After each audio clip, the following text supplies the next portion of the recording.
Hello dear friends, you are most welcome at Study IS with PN Sharma. Dear friends, आज हम 27 मई 2020 the Hindu का analysis करेंगे। तो आज के दिन द हिंदू में कौन कौन सी न्यूज है जो हमारे यूपीएससी एंड स्टेट पीसीएस के पॉइंट ऑफ व्यू से इंपॉर्टेंट है, उन सभी का हम डिस्कशन करेंगे। तो डिस्कशन स्टार्ट करने से पहले आप में से जो भी स्टूडेंट अनअकैडमी प्लस सब्सक्रिप्शन लेने की सोच रहे हों और जो लेना चाहते हो वो स्टडी IS कोड यूज कर एक्स्ट्रा 10% डिस्काउंट का आप बेनिफिट उठा सकते हो। तो माय डियर फ्रेंड्स, आप स्टडी IS कोड यूज करना ना भूलें। नेक्स्ट है पेज नंबर फर्स्ट पर जो हम न्यूज डिस्कशन करेंगे वो है PM reviews LAC stand of with NSA CDS and 3 service chiefs.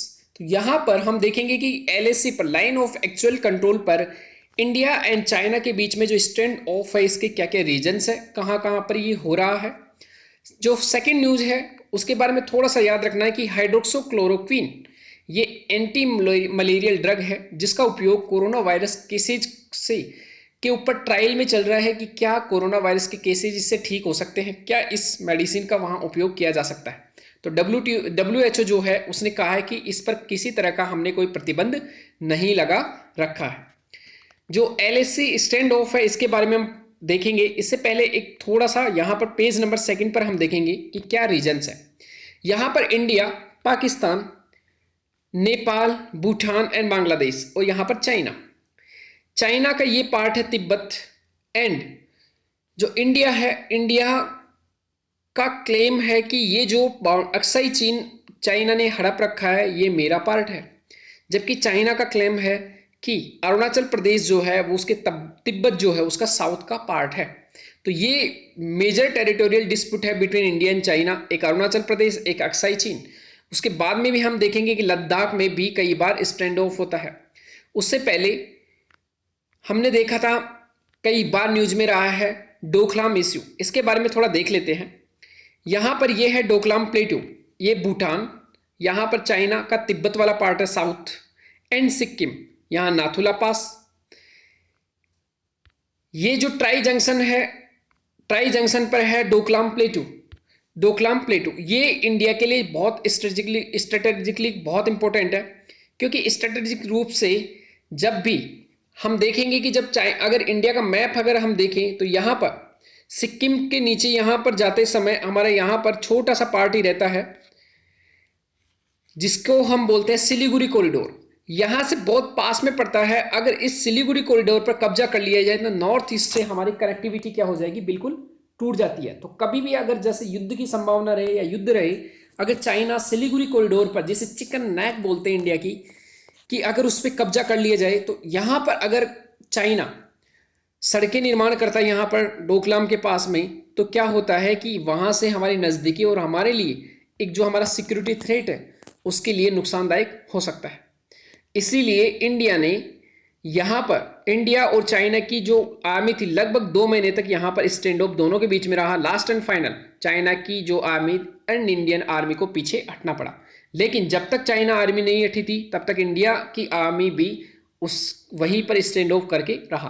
बाद में वुहान समिट हुई, उसके बाद कहीं ये मामला सुलझाया गया। तो डोकलाम याद रखना, डोकलाम जनरली किसका पार्ट है, जनरली भूटान का पार्ट है, लेकिन जो चाइना है डोकलाम जो है उस पर अपना जो अधिकार जताता है कि डोकलाम मेरा पार्ट है। तो ये थोड़ा सा डिस्प्यूटेड वाली बाउंड्री थी। अब हम देखते हैं कि प्रेजेंट में क्या प्रॉब्लम चल रही है।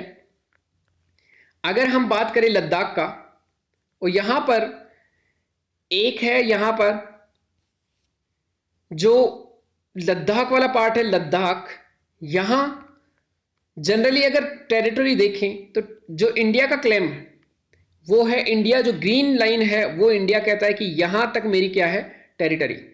ब्रिटिश ने ग्रीन लाइन, जो व्हाइट लाइन है वो ब्रिटिश के द्वारा ऑफर की थी 1899 में, लेकिन अब हम देखेंगे कि यहां पर रोड बनाया जा चुका है जो ब्लू लाइन है, and line reached by China November 1962, जो युद्ध हुआ था उसमें 1962 का, and line of occupation reached by China September 7 1962।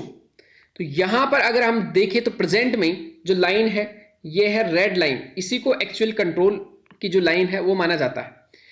यहां पर जो ब्रिटिश के द्वारा जो लाइन खींची गई थी दोनों देशों के बीच में, ये थी वाइट। एंड यहां पर अगर देखें, जो रोड है, रोड कंस्ट्रक्शन कर लिया है इस लाइन तक किसने? चाइना ने। मींस जो अक्साई चीन है यहां पर रोड का कंस्ट्रक्शन कर लिया है। लेकिन जैसे ही इस एरिया में रोड का कंस्ट्रक्शन इंडिया स्टार्ट करता है तो चाइना क्या करता है? हमेशा उस मुद्दे को इंटरनेशनल लेवल पर उठाता है। यहां पर इंडिया का दावा है कि जो अक्साई चीन है कंप्लीट मेरा पार्ट है, जो ग्रीन लाइन पूरी है वहां तक मेरी टेरिटरी है। तो यहां पर अभी जो प्रेजेंट में क्या प्रॉब्लम चल रही है कि जो पेंगोंग लेक है यहां पर इन जो एक तरह से लाइन फिक्स नहीं है, जो रेड लाइन है उसको लाइन ऑफ एक्चुअल कंट्रोल बोलते हैं, लेकिन यहां पर कई फिंगर लाइक स्ट्रक्चर है। तो इससे बाहर जाकर भी चाइना क्या बोलता है कि ये जो है वो मेरी टेरिटरी है। मींस जो लेक वाला पार्ट है वहां पर भी खुद की टेरिटरी बताता है। इसके अंदर यहां पर अगर डायरेक्टली देखिए तो ये है लाइन ऑफ एक्चुअल कंट्रोल, इसके बावजूद भी इसके अंदर आकर अपनी टेरिटरी बताता है। तो यहां पर कई बार क्या होता है कि आर्मीज के बीच में स्टैंड ऑफ होता है दोनों के बीच में जब पेट्रोलिंग होती है तो ये बड़ा प्रॉब्लम है। उसी के अलावा जो गलवान घाटी है वहां पर भी ये प्रॉब्लम है। जो गलवान वैली है वहां पर भी स्टैंड ऑफ है, क्योंकि यहां पर भी चाइना अपना क्लेम आगे तक बताता है। जो एलएसी है, लाइन ऑफ एक्चुअल कंट्रोल, उसको नहीं मानता है और अपनी टेरिटरीज को बताता है। तो यहां पर जो दोनों जगह क्या हो रहा है? स्टैंड ऑफ हो रहा है। इसीलिए हाल ही में गवर्नमेंट ऑफ इंडिया, जो प्रधानमंत्री मोदी साहब की अध्यक्षता में उन्होंने मीटिंग बुलाई। इसके पीछे अब रीजंस देखते हैं, क्या रीजंस है। प्रेजेंट में क्या है, कोरोना वायरस जो था कोविड-19, उसके ऊपर कई तरह के आरोप लगाए गए थे कि चाइना ने कोरोना वायरस से संबंधित जो डाटा था उसको छुपाया पूरे वर्ल्ड से, डब्ल्यूएचओ को सही डाटा नहीं दिया। कई देशों ने इसके लिए इंडिपेंडेंट एक इंक्वायरी की मांग की थी, तो इंडिया ने भी उसका समर्थन किया। साथ ही में अभी जो ताइवान था उसका डब्ल्यूएचओ में जो सदस्यता थी, इसके लिए भी इंडिया ने क्या किया? समर्थन किया। तो एक ताइवान का मामला एंड एक कोरोना वायरस जो 19 था, इन सभी को लेकर चाइना को चारों तरफ से घेरा गया था, इंडिया भी साथ दे रहा था। तो इंडिया के ऊपर प्रेशर डेवलप करना और पूरे वर्ल्ड का ध्यान यहां पर खींचना चाइना का एक, हम कह सकते हैं, रणनीतिक एक ये क्या है? पॉइंट, जिसको वो यूटिलाइज कर रहा है। तो माय डियर फ्रेंड्स, ये थोड़ा सा याद रखना कि डोकलाम इश्यू क्या था। उसके बाद जो लद्दाख वाला रीजन है एंड अरुणाचल प्रदेश वाला जो साउथ तिब्बत का पार्ट बताता है चाइना, ये सभी हमारे डिस्प्यूटेड एरिया है। रीजन्स क्या है? रीजन्स यहां पर सीधा ये है कि जो लाइन ऑफ एक्चुअल कंट्रोल है वो अभी तक फिक्स नहीं है दोनों देशों के बीच में। मींस इसको चाइना नहीं मानता है कंप्लीटली। चाइना क्लेम करता है कि इसके अलावा भी मेरे कई क्षेत्र हैं दोनों देशों के बीच में, और चाइना इसको सोल्व भी नहीं करना चाहता, क्योंकि इंडिया पर एक मनोवैज्ञानिक दबाव वो हमेशा बनाकर रखना चाहता है। पेज नंबर 3 पर हमारे लिए कोई इंपॉर्टेंट न्यूज नहीं है जिसका हम डिस्कशन करें। पेज नंबर 4, यहां पर भी कोई ऐसी न्यूज नहीं है। पेज नंबर 5 पूरी राजनीति पॉलिटिक्स से संबंधित न्यूज है। पेज नंबर 6 पे हम देखते हैं ऑयल प्राइजेस। तो जनरली यहां पर इतना सा याद रखना कि ऑयल प्राइजेस अभी कम हुए हैं, लेकिन इसका जो लाभ है वो ग्राहकों तक नहीं पहुंचा है। सिर्फ जो हमको याद रखना है ऑयल प्राइजेस, कि यहां पर हमको ग्राहकों तक इसका लाभ पहुंचे या नहीं पहुंचे, दैट्स नॉट इंपॉर्टेंट। हमारा जो ज्यादातर ऑयल डिपेंडेंसी है वो दूसरे देशों पर है। इसी के कारण हमारा काफी जो फॉरेन करेंसी है वो चली जाती है बाहर। इसके कारण जो हमारा जो फॉरेन रिजर्व है वो काफी खाली होता है। इसके कारण हमारा जो करंट अकाउंट डेफिसिट है, इसको याद रखना, करंट अकाउंट डेफिसिट वो हमारा इससे बढ़ता है। तो करंट अकाउंट डेफिसिट, क्योंकि हम एक तरह से इंपोर्ट कर रहे हैं, किसका? ऑयल का। तो जब हम किसी चीज का इंपोर्ट करते हैं तो वो किसका पार्ट है? करंट अकाउंट डेफिसिट का। साथ ही में जब हमको कई बार ऑयल के लिए उधार भी लेना पड़ता है, मींस हम बाहर से बोरो भी करते हैं इतना ज्यादा मनी कि हमारी जो ऑयल रिक्वायरमेंट्स है उसके लिए जो पैसा पे करना पड़े वो हो जाए। उसके बाद ये जो कैपिटल अकाउंट है उसमें भी मार्केट जो बोरिंग हम करते हैं बाहर से, विदेशों से, एक्सटर्नल असिस्टेंस के रूप में, वो भी हमारे ऊपर आता है। तो एक तरह से जो बीओपी है हमारा, बीओपी पर नेगेटिव इसका इंपैक्ट पड़ता है। साथ में ही अगर हम कहें कि इसके कारण जब हम बाहर से ज़्यादातर ऑयल, सबसे बेस्ट है कि हम रिन्यूएबल जो एनर्जी सोर्सेज है, चाहे वो विंड एनर्जी हो, चाहे वो फोटो इलेक्ट्रिक सेल्स हो, चाहे लाइट एनर्जी हो, इन सभी, टाइडल एनर्जी हो, इन सभी के द्वारा हम, चाहे बायोफ्यूल एनर्जी हो, इन सभी के द्वारा हमको एनर्जी उत्पादन पर ध्यान देना चाहिए। इससे क्या कर सकते हैं, हमारा जो करंट अकाउंट डेफिसिट है उसको हम कम कर सकते हैं। जो हमारा फॉरेन रिजर्व है इसको हम बहुत तेजी से बढ़ा सकते हैं। अगर बीओपी जब हमारा अच्छा होगा तो क्या होता है कि हमारा जो बैलेंस शीट है वो अच्छा होगा देश का, उससे हमारा फॉरेन डायरेक्ट इन्वेस्टमेंट है वो भी तेजी से बढ़ेगा। तो केवल ऑयल प्राइजेस को लेकर कई डायमेंशंस में हमको सोचना है, ये एक इंपॉर्टेंट पार्ट है। The heavy burden of social suffering, social suffering, ये जो कोरोना वायरस के कारण जो भी लॉकडाउन हुआ था तो उसके कारण कई जो भी हमने देखा कि जो माइग्रेंट वर्कर्स थे उनके ऊपर बहुत सारे ऐसे प्रॉब्लम आए, उनको खाना टाइम पर नहीं मिला, जाने के लिए उनके लिए व्हीकल्स नहीं थे, रहने के लिए उनके लिए शेल्टर मीन्स आवास नहीं था, और लोग लंबे 10 मीन्स 1,000 12 या 1500 किलोमीटर तक पैदल यात्रा कर रहे थे। तो ये क्या है, एक बड़ा प्रॉब्लम था। तो यहाँ the heavy burden of social suffering means, social suffering means लोग जो है सामाजिक रूप से, चाहे वो एजुकेशन को लेकर हो, चाहे हेल्थ को लेकर हो, चाहे जो बेसिक जो नीड्स है उन लोगों की, उसको अगर हम फुलफिल नहीं कर पा रहे हैं तो वो हमारे लिए क्या है, सोशल सफरिंग। तो एक सिंपल सा आर्टिकल था जो इतना ही बोल रहा है, उसके बारे में आप पढ़ सकते हो, नोट्स बनाने जैसा कुछ नहीं है। यहां पर नेहरूवियन आइडियोलॉजी की बात की गई है तो इससे लिखने लायक कुछ नहीं है। नेहरू और जो पटेल साहब थे उनके आइडियोलॉजी में क्या डिफरेंस थे, थोड़ा थोड़ा, और स्पेशली एक कंट्रोवर्सी का विषय है थोड़ा, कि इनकी नेहरू और जो पटेल साहब थे इनकी अप्रोच क्या थी जम्मू कश्मीर को लेकर। ए राजा ए पॉलिटिकल मोटिवेटेड लिखा हुआ है तो हमको इसके कोई लेना देना नहीं है। ये अमेरिका की राजनीति संबंधित है आर्टिकल, या how India can become self reliant. तो यहां पर ये हमारे लिए इंपॉर्टेंट आर्टिकल है जिसका हम डिस्कशन करेंगे, और यहां पर अननेसेसरी हमको पूरे वर्ड्स नहीं लिखने हैं, फिर इतने ज्यादा वर्ड्स हम कहीं यूटिलाइज नहीं कर सकते। काफी वर्ड्स तो आप अच्छे से खुद जानते हो कि क्या क्या कर सकते हैं, इंडिया को हम आत्मनिर्भर कैसे बना सकते हैं। इसीलिए तो गवर्नमेंट ऑफ इंडिया के द्वारा 10 लाख करोड़ का एक पूरा पैकेज लाया गया सेल्फ रिलायंट बनाने के लिए। ए time for reform in courts, इसके बारे में देखेंगे हम। यहां पर अगर हम बात करें जो मेन पॉइंट है इनका, तो यहां देखेंगे कि इंडिया कैसे आत्मनिर्भर बन सकता है। इन्होंने कहा कि इंडिया का जो इंडस्ट्रियल इकोसिस्टम है, मींस जो हमारा यहाँ औद्योगिक क्षेत्र है, उसमें क्या क्या प्रॉब्लम्स है उनको पहले हम सुधारें। तो मैं एक अप्रोच बता देता हूं आपको द हिंदू के एडिटोरियल पढ़ने की। द हिंदू में क्रिटिसाइज गवर्नमेंट को बहुत ज्यादा किया जाता है, नेगेटिव पॉइंट्स गवर्नमेंट के लिए बहुत ज्यादा लिखे जाते हैं।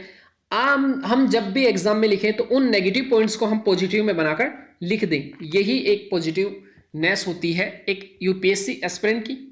और हम जब भी एक अप्रोच बनाएं यूपीएससी को लेकर रिटर्न की, आंसर राइटिंग की, तो उसमें ये पॉजिटिव पॉइंट्स ज़्यादा आने चाहिए। तो जो आपको कईयों की ये शिकायत रहती है कि जो एडिटोरियल हैं द हिंदू में वो ज़्यादातर नेगेटिव आते हैं, गवर्नमेंट को हमेशा क्रिटिसाइज करते हैं, और हमारे पास ऐसे पॉइंट्स नहीं रहते हैं जिनको हम लिख पाएँ। तो सबसे बेस्ट है कि जो नेगेटिव पॉइंट्स हैं उनको हम पॉजिटिव बनाकर लिख दें। जैसे एग्जाम्पल, इंडिया में इंडस्ट्रियल जो इकोसिस्टम है उसमें लो प्रोडक्टिविटी है, मीन्स जो प्रोडक्टिविटी मीन्स उत्पादकता, मीन्स अगर 10 लोग काम करते हैं तो उसकी जगह विदेशों में अगर जाके काम करें तो मशीन के द्वारा 10 लोगों का काम केवल एक मशीन कर देती है, मीन्स वहाँ पर प्रोडक्टिविटी क्या है, ज़्यादा।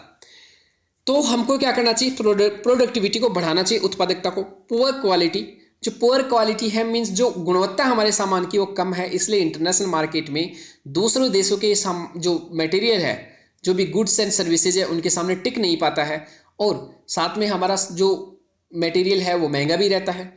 लो टेक्नोलॉजी, हमारे पास टेक्नोलॉजी की कमी है, इसलिए हम मैनुअल जो वर्कर्स है उसका ज़्यादा उपयोग करते हैं टेक्नोलॉजी के बजाय। लेकिन टेक्नोलॉजी के साथ क्या होता है कि जो रिफाइनमेंट आता है वस्तुओं में वो बहुत बेहतर होता है। इसीलिए इन तीनों के कारण हमारी जो वस्तुएं हैं वो ग्लोबली अनकम्पिटिटिव हो जाती है।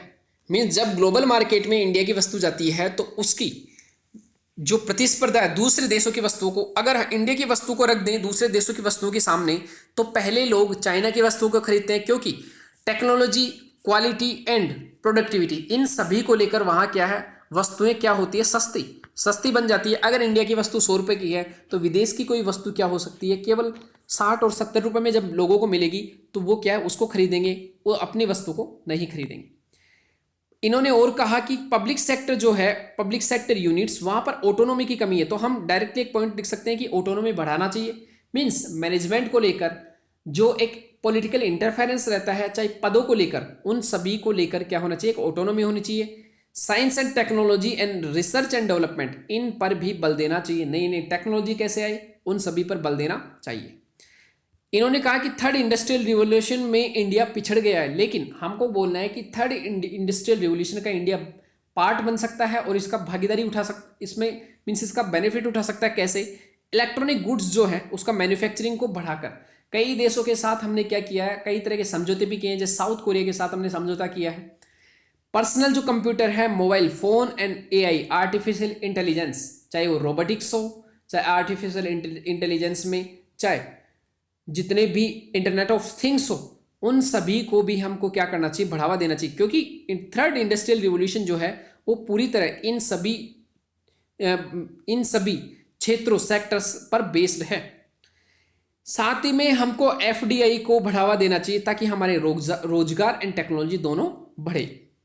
इन्होंने कहा है कि इन्वेस्टमेंट कहाँ किया जाना चाहिए, हेल्थ एंड एजुकेशन। अब यूपीएससी में जब भी क्वेश्चन आए तो हम क्या कर सकते हैं, 1.2, 3, 4 एंड 5 पॉइंट हमने लिख दिया कि हमें क्या करना चाहिए। साथ में गवर्नमेंट ऑफ इंडिया का जो 10 लाख करोड़ का जो भी स्कीम्स है उन सभी को लिख दिया, और हमारा आर्टिकल क्या हो गया, मीन्स हमारा क्वेश्चन जो 250 मार्क्स का है वो कम हो गया। ज़्यादा पॉइंट्स आप नहीं लिख सकते, हमारे पास दायरा ही नहीं है उतना ज़्यादा पॉइंट्स लिखने का, तो इतना सा क्या है हमें इसमें लिखना है।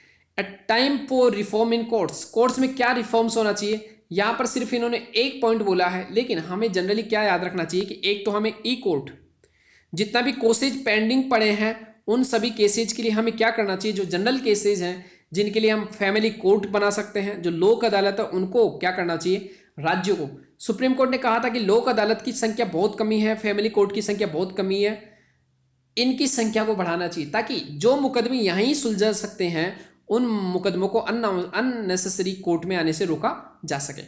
तो ये पॉइंट हम लिख सकते हैं। ई कोर्ट हम लिख सकते हैं कि ई कोर्ट को बढ़ावा देना चाहिए ताकि जैसे अभी पर्टिकुलर जो पेंडेमिक है कोरोना वायरस के केसेज में, इस समय हम सोशल डिस्टेंसिंग को ध्यान में रखकर ज़्यादा हम क्या नहीं कर सकते, कोर्ट में लाइव सुनवाई नहीं कर सकते वहाँ पर सीधा जाकर। इसीलिए ऐसे समय ई कोर्ट का जो इंफ्रास्ट्रक्चर है इसको डेवलप करके रहें। तो ये 2-3 पॉइंट आप लिख सकते हो, ज़्यादा इसमें कोई लिखने का पार्ट नहीं है। आगे हमारे पेज नंबर 9, यहाँ पर कोई ऐसी न्यूज़ नहीं है जो यूपीएससी के लिए इंपॉर्टेंट हो। यहाँ पर हम देखेंगे कि Aarogya Setu app is now open source says government. ये हमारे लिए इंपॉर्टेंट है यूपीएससी के पॉइंट ऑफ व्यू। ये मैंने डायरेक्टली कहाँ से लिया है, ये डायरेक्टली मैंने पीआईबी से लिया है, और मेरी मैं जब भी नोट्स बनाता हूँ आपके लिए न्यूज़ लेकर आता हूँ तो जनरली वो पीआईबी से रहती है, इसलिए उसमें ऑथेंटिसिटी की कोई प्रॉब्लम नहीं रहेगी। अब आरोग्य सेतु ऐप के बारे में आपको क्या क्या याद रखना है। The government of India today launch a mobile app, means पहले इसने एक दिन, आज नहीं कुछ दिनों पहले गवर्नमेंट ऑफ इंडिया ने क्या किया था, आरोग्य सेतु ऐप लॉन्च किया था बाय पब्लिक प्राइवेट पार्टनरशिप। तो एक क्या ऐप है, एक मोबाइल ऐप है, पब्लिक प्राइवेट पार्टनरशिप के द्वारा लाए गए। 2 पॉइंट हमको याद रखना है। तीसरा पॉइंट क्या याद रखना है कि रिजोल्यूट फाइट अगेंस्ट कोविड-19। तो यहां पर मेन जो याद रखना है किसके लिए, government of India launches Aarogya Setu app to track कोविड-19 इन्फेक्शन। तो याद रखना 2 अप्रैल 2020 को गवर्नमेंट ऑफ इंडिया ने लॉन्च किया था कोरोना वायरस के जो केसेस थे उनको ट्रैक करने के लिए, the app called Aarogya Setu. ये डिजिटल इंडिया को बढ़ावा देने के लिए है, चाहे हेल्थ हो चाहे वेलबींग हो, एवरी इंडियंस। ये क्या करेगा, it will enable people to assess themselves the risk of their catching the corona virus infection. Means किसी व्यक्ति की कोरोना वायरस से इन्फेक्ट होने की कितनी ज़्यादा संभावना है उसको कोई व्यक्ति पकड़ सकता है, कैच कर सकता है। It will calculate this based on interaction with others using cutting edge, इस यहाँ पर ब्लूटूथ टेक्नोलॉजी यूज कर रहे हैं, यहाँ पर आर्टिफिशियल इंटेलिजेंस हम यूज कर रहे हैं। तो इन टेक्नोलॉजी, तो ब्लूटूथ आर्टिफिशियल इंटेलिजेंस का यहाँ उपयोग किया जा रहा है।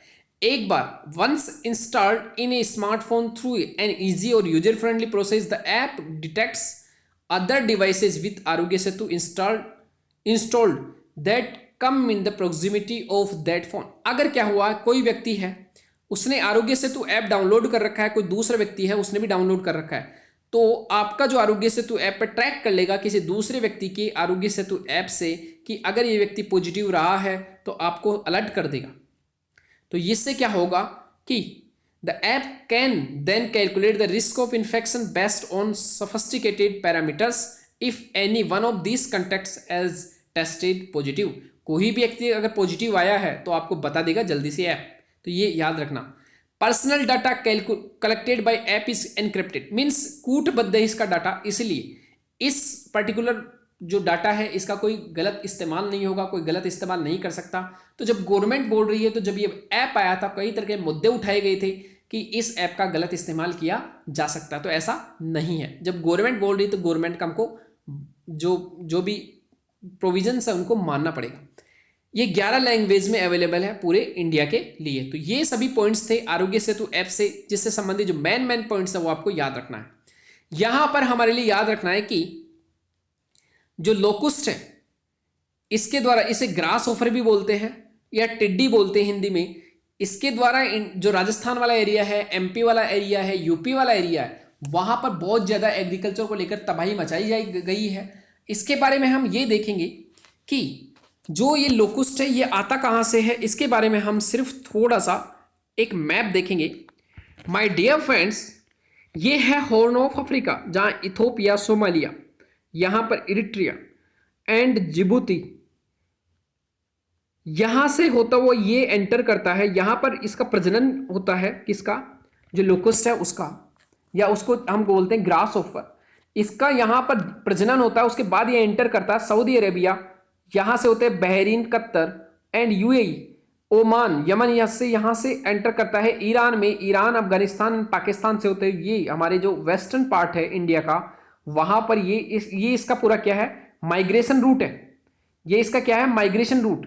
तो इस माइग्रेशन रूट के द्वारा ये यहां से स्टार्ट होता है, जो हॉर्न ऑफ अफ्रीका है वहां से ये Saudi Arabia and Iran and Afghanistan और पाकिस्तान होते हुए इंडिया में एंटर करता है।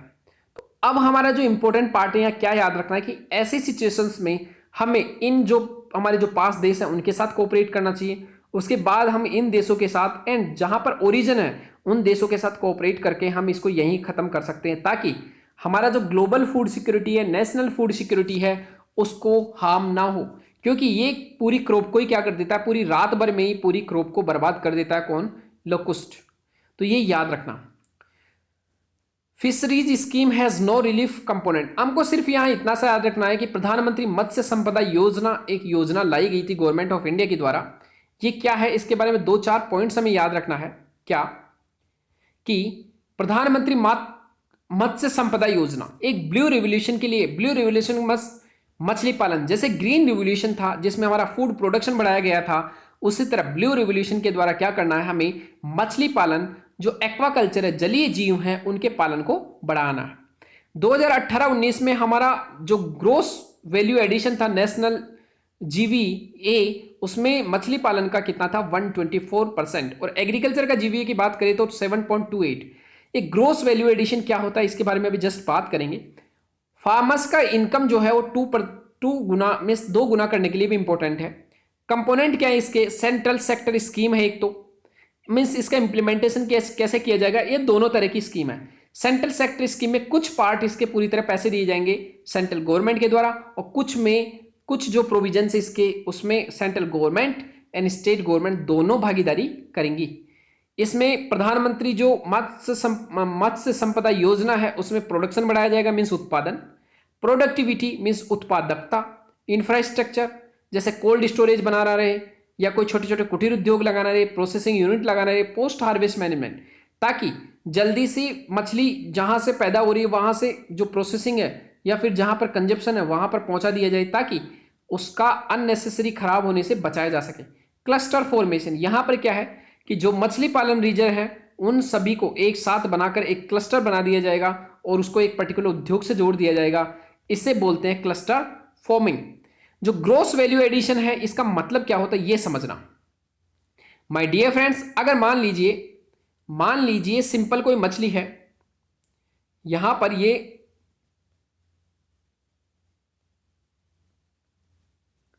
मछली है, डायरेक्टली इसको अगर कोई खाता है, मीन्स 1 kg मछली, जनरली मुझे तो रेट पता नहीं है but just take a example, 1 kg का अगर 100 रुपीज है, तो यहां पर 1 kg का अगर 100 रुपीज है, जनरल अगर डायरेक्टली खाते हैं लेकिन अगर इसी को प्रोसेस्ड करके खाए तो हो सकता है 200 से 300 रुपए हो। या जस्ट बेस्ट एग्जांपल लेते हैं हम मिल्क का। मिल्क में क्या होगा कि अगर 1 केजी मिल्क है या 20 केजी मिल्क किसी किसान के पैदा होता है, अगर वो डायरेक्टली इस मिल्क को बेचता है और 20 रुपए केजी से बेचता है 20 केजी मिल्क को, तो यहां पर उसको 400 रुपए मिलते हैं।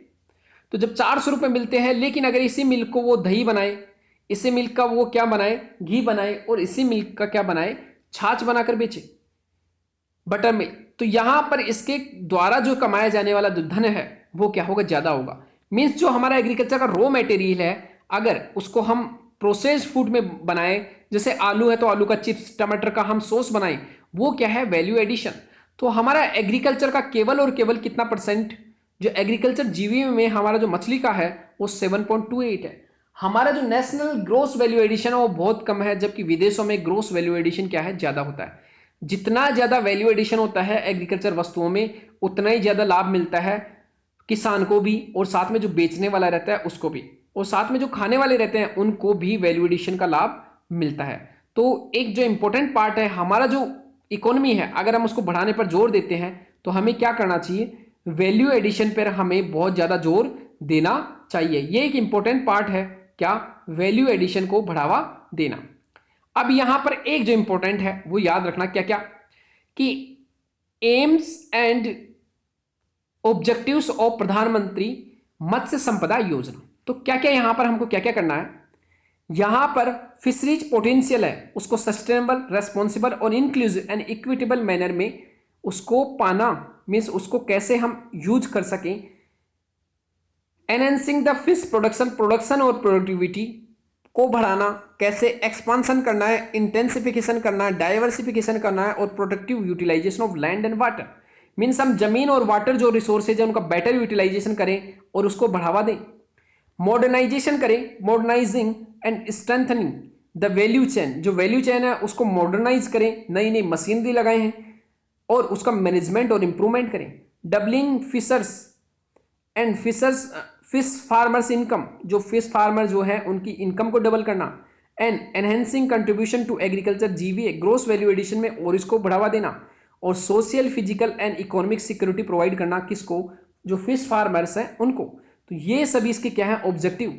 And robust fisheries management and regulatory framework को बनाना, ताकि मैनेजमेंट बहुत बेहतर से हो सके। अब ये क्वेश्चन है 2018 का, डायरेक्टली यूपीएससी में पूछा गया था मेंस में, क्या, कि नीली क्रांति को परिभाषित करते हुए। तो सबसे पहले तो नीली क्रांति को परिभाषित करना मीन्स डिफाइन ब्लू रिवॉल्यूशन, एकदम सिंपल क्वेश्चन था यूपीएससी में।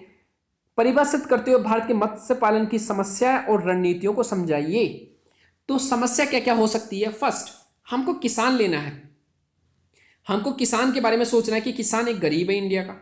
एक हमारा जो कोस्टल एरिया है वहां पर कई तरह की आपदाएं आती रहती है, जैसे एम्फन जो तूफान था, साइक्लोन, उसी को लेकर हम एग्जांपल ले सकते हैं। उसके बाद लोगों के पास क्रेडिट नहीं है, मीन्स ब्याज के लिए पैसा नहीं है, इसलिए किसान क्रेडिट कार्ड के तहत अब जो मछली पालन वाले जो किसान हैं उनको भी इसमें इंक्लूड किया गया है, वो भी किसान क्रेडिट कार्ड से ऋण ले सकेंगे। उसके अलावा यहाँ पर जो इंडिया है उसमें टेक्नोलॉजी की कमी है, जो इंफ्रास्ट्रक्चर है, कोल्ड स्टोरेज, उसकी कमी है, समस्या। अगर बात करें हम इंफ्रास्ट्रक्चर में तो जो लागत है वो ज़्यादा आती है प्रोडक्टिविटी की। साथ ही में हम जो कह सकते हैं कि जो लो प्रोडक्टिविटी है इंडिया की, जो मछली पालन है उसका, मैंने बताया था। रणनीतियां क्या क्या हो सकती है, रणनीतियां इसके क्या हो सकती है, जो ये सब प्रॉब्लम है से इन सभी को उठाकर एग्जाम्पल हम लिख सकते हैं। प्रधानमंत्री मत्स्य संपदा योजना, एक फिश एंड एक्वाकल्चर के लिए एक फंड बनाया गया नाबार्ड के द्वारा। तो ये सभी पॉइंट्स को सीधा सीधा 5 पॉइंट यहाँ लिखो, 5 पॉइंट यहाँ पर, और एक परिभाषा इसको लिख दो, तो क्या हो जाएगा, पूरा क्वेश्चन क्या हो जाएगा, सही। तो इस टाइप से हमको क्वेश्चन को क्या करना है, अटेम्प्ट करना है। आप इस क्वेश्चन को लिखकर देखना माय डियर फ्रेंड्स। अब हम चलते हैं आगे की न्यूज में। द हिंदू के पेज नंबर 12 पर कोई न्यूज नहीं है। पेज नंबर 14, यहां पर वर्ल्ड लेवल की इंटरनेशनल रिलेशन से संबंधित हमारे लिए आज के लिए कोई इंपॉर्टेंट न्यूज नहीं है। जस्ट यहां पर याद रखना कि कल भी हमने बात किया था कि Hong Kong security law, Hong Kong security law में क्या किया गया है कि यहां पर अगर चाइना के विरुद्ध कोई भी काम होगा हांगकांग में, तो उस व्यक्ति को चाइना में ले जाकर मुकदमा चलाया जाएगा। और 1997 में ब्रिटेन के द्वारा 150 साल राज करने के बाद हांगकांग को चाइना को सौंप दिया गया था। लेकिन ये कहा गया था 1984 में एक समझौता हुआ था, उसमें ये कहा गया था कि आप इसको ऑटोनॉमी दोगे, लेकिन प्रेजेंट में चाइना हांगकांग की ऑटोनॉमी छीनने में लगा हुआ है। तो ये एक इंपॉर्टेंट पॉइंट है जिसका हम याद ध्यान रखेंगे। पेज नंबर 15 में हमारे लिए आज ऐसी कोई न्यूज़ नहीं है, बिजनेस और इकोनॉमी से संबंधित जो न्यूज़ है वो नहीं है कोई काम की यूपीएससी के लिए। अब हमारा पेज नंबर लास्ट 16 स्पोर्ट्स। यहाँ पर मैंने एक क्वेश्चन रखा है जिसका कमेंट बॉक्स में आप आंसर करोगे। ये हमारी कल की न्यूज़ से संबंधित था जो रह गया था। Which of the following adopted a law on data protection and privacy for its citizens known as General Data Protection Regulation in April 2016 and started implementation of it from 25th May 2018।